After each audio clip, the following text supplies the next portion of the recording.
महायुती सरकारचा मंत्रिमंडळ विस्तार नागपूरमध्ये पार पडला. एकनाथ शिंदे यांच्या शिवसेनेच्या 11 आमदारांनी मंत्रिपदाची शपथ घेतली. यावेळी जुनं आणि नवं असं कॉम्बिनेशन पाहायला मिळालं.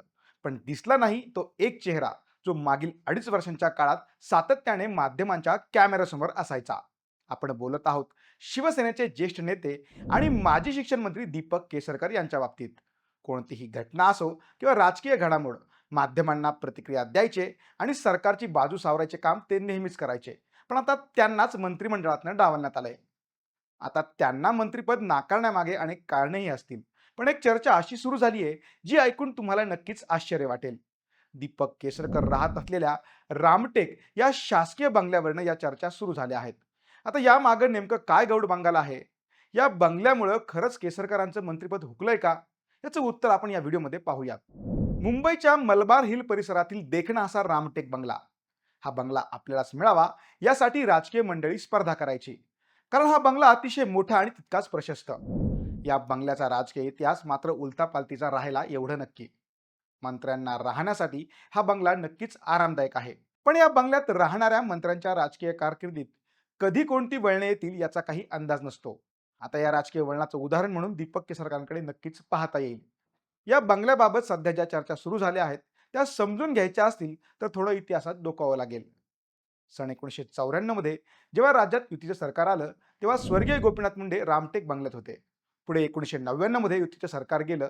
यानंतर आघाडी सरकारच्या काळात उपमुख्यमंत्री छगन भुजबळ यांना तेलगी प्रकरणात राजीनामा द्यावा लागला. आघाडीनंतर युती सरकारच्या काळात हाच बंगला ज्येष्ठ नेते एकनाथ खडसे यांना मिळाला. पण भ्रष्टाचाराच्या आरोपावरनं अवघ्या 1.5 वर्षातच खडसेंना मंत्रिपदाचा राजीनामा द्यावा लागला होता. पुढे 2019 मध्ये महाविकास आघाडी सरकारच्या काळात छगन भुजबळ पुन्हा या बंगल्यात आले. पण हा कार्यकाळ पूर्ण होण्याआधीच म्हणजे 2022 मध्ये महाविकास आघाडीचं सरकार कोसळलं.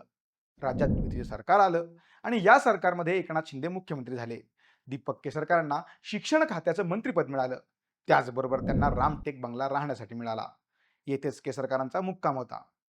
सरकारचा कार्यकाळ पूर्ण झाल्यानंतर नोव्हेंबर महिन्यात विधानसभेच्या निवडणुका झाल्या. महायुतीचं बहुमताचं सरकार आलं.